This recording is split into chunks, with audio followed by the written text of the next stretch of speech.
नमस्कार मंडळी, नवीन एका इंटरेस्टिंग व्हिडिओमध्ये सर्वांचं मनापासून स्वागत आहे। मित्रांनो, 30 मार्च 2025 रोजी शेतकऱ्यांच्या बँक खात्यामध्ये नमो शेतकरी योजनेचे पैसे जमा होतील असं महाराष्ट्राचे मुख्यमंत्री देवेंद्र फडणवीस साहेब, त्याचबरोबर महाराष्ट्राचे कृषी मंत्री माणिकराव कोकाटे साहेब यांनी महत्त्वाची अपडेट दिली। त्यांनी त्यांच्या विविध सोशल मीडियाच्या माध्यमातून शेतकऱ्यांना ही दिलासादायक बातमी दिली। परंतु मित्रांनो, 1 एप्रिल किंवा 2 एप्रिल झालं तरी सुद्धा लाभार्थ्यांच्या बँक खात्यामध्ये अद्याप नमो शेतकरी योजनेचे पैसे जमा झालेले नाही।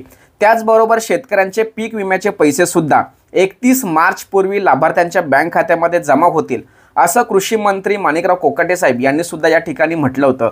परंतु मित्रांनो, या व्हिडिओच्या माध्यमातून शेतकऱ्यांना महत्त्वाची अपडेट देण्याचा प्रयत्न असा असणार आहे की लाभार्थ्यांच्या बँक खात्यामध्ये ह्या दोन्ही योजनांचे पैसे जमा होतील असं राज्य सरकारने शासनाने सांगून सुद्धा लाभार्थ्यांच्या बँक खात्यामध्ये हे पैसे जमा झालेले नाही किंवा पीक विम्याचे पैसे जमा झाले आहेत किंवा नाही याविषयी आपण माहिती जाणून घेणार आहोत।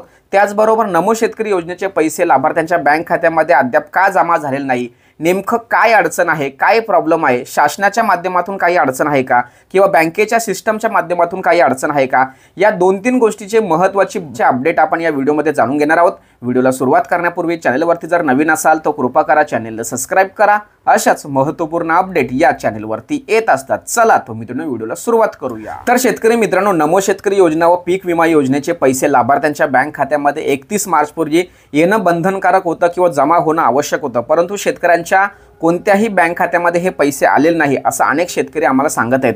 परंतु मित्रांनो, ज्यावेळेस आपण यूट्यूबच्या माध्यमातून सोशल मीडियाच्या माध्यमातून अनेक महाराष्ट्रातील शेतकऱ्यांना विचारलं की तुम्हाला पीक विम्याचे पैसे आलेत का, तर त्यांनी आपल्याला कमेंटच्या माध्यमातून स्पष्टपणे सांगितलेलं आहे की आम्हाला पैसे आलेत।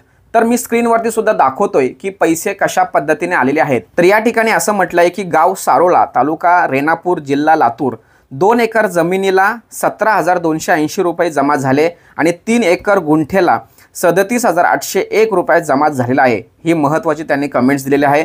त्याचबरोबर अकोला जिल्ह्यामध्ये सुद्धा वाडेगाव खरीप 2023 तूर पीक विमा मिळालेला आहे असं सुद्धा या ठिकाणी त्यांनी म्हटलेलं आहे। त्याचबरोबर गाव बारोल, देवणी, जिल्हा लातूर, 4 एकर 10 गुंठ्याला 40,400 विमा आलेला आहे। धन्यवाद बीजेपी सरकार। अशा पद्धतीने मित्रांनो, महाराष्ट्रातील अनेक शेतकऱ्यांच्या बँक खात्यामध्ये पीक विम्याचे पैसे जमा झालेले आहेत।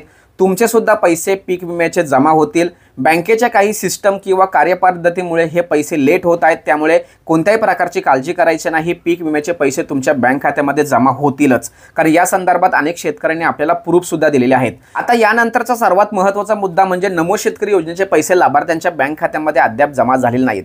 आता नमो शेतकरी योजनेचे पैसे हे 30 मार्च पासून लाभार्थ्यांच्या बँक खात्यामध्ये जमा होतील असं शासनाने सांगितलं होतं। परंतु मग नमो शेतकरी योजनेचे पैसे न येता पीक विम्याचे पैसे आलेले आहेत, असं का झालं? कारण 31 मार्च पूर्वी लाभार्थ्यांच्या बँक खात्यामध्ये हे पैसे येतील असं शासनाने सांगितलं होतं पीक विम्याच्या संदर्भात। मग पीक विम्याची घोषणा आणि पीक विम्याचे पैसे हे नमो शेतकरी योजनेच्या अगोदर बँकांना ट्रान्सफर झालेले आहेत, त्यामुळे नमो शेतकरी योजनेच्या ऐवजी पीक विम्याचे पैसे लाभार्थ्यांच्या बँक खात्यामध्ये जमा झालेले आहेत। आता एक लक्षात ठेवा, बँकेचं 31 मार्च हे आर्थिक वर्षाचा शेवटचा महिना असतो, त्यामुळे वर्षभरातले जेवढेही पेंडिंग ट्रान्झॅक्शन असतात हे सर्व ट्रान्झॅक्शन त्यांना 31 मार्चच्या अगोदर पूर्ण करावे लागतात। आता सर्वात महत्त्वाचा विषय म्हणजे जर 30 मार्च पासून हे पैसे लाभार्थ्यांच्या बँक खात्यामध्ये येतील असं जेव्हा सांगितलं गेलं, त्यावेळेस त्यांचे जे ट्रान्झॅक्शन होतं हे ट्रान्झॅक्शन बँकेला ॲक्टिव्ह करणं शक्य होत नव्हतं, त्यामुळे हे पैसे लेट होत आहेत। काही शेतकऱ्यांना डीबीटीच्या माध्यमातून पैसे का येत नाही असं ज्यावेळेस त्यांनी स्टेटस जेव्हा चेक केलं तर त्या स्टेटसमध्ये त्यांना नेमकं काय प्रॉब्लेम आलाय हा सुद्धा आपण या ठिकाणी समजून घेऊया। तर ज्यावेळेस शेतकरी डीबीटीच्या माध्यमातून नमो शेतकरी योजनेचे पैसे जमा होत नाही, नेमकं एरर काय आहे, काय प्रॉब्लेम आहे हे जेव्हा चेक करतात, त्यावेळेस त्यांना bank error, technical issue or error on the bank end can lead to payment failure असा एक ऑप्शन त्यांना त्या ठिकाणी दिसतोय, असा एक मेसेज त्यांना त्या ठिकाणी दिसतोय। त्याचबरोबर bank account status, the account might be mark in invalid close in the PFMS म्हणजे पब्लिक फायनान्शियल मॅनेजमेंट, असे 2 एरर शेतकऱ्यांना डीबीटीच्या माध्यमातून स्टेटस चेक करत असताना येत आहेत। तर या पद्धतीने डीबीटीच्या माध्यमातून पैसे न येण्याचे स्टेटस किंवा एरर शेतकऱ्यांना दिसत आहेत। या दोन्ही एररांचा अर्थ असा आहे की बँकेकडून पूर्तता झालेली नाहीये, म्हणजे बँकेकडून जे ट्रान्झॅक्शन क्लिअर व्हायला पाहिजे हे क्लिअर झालेले नाहीयेत।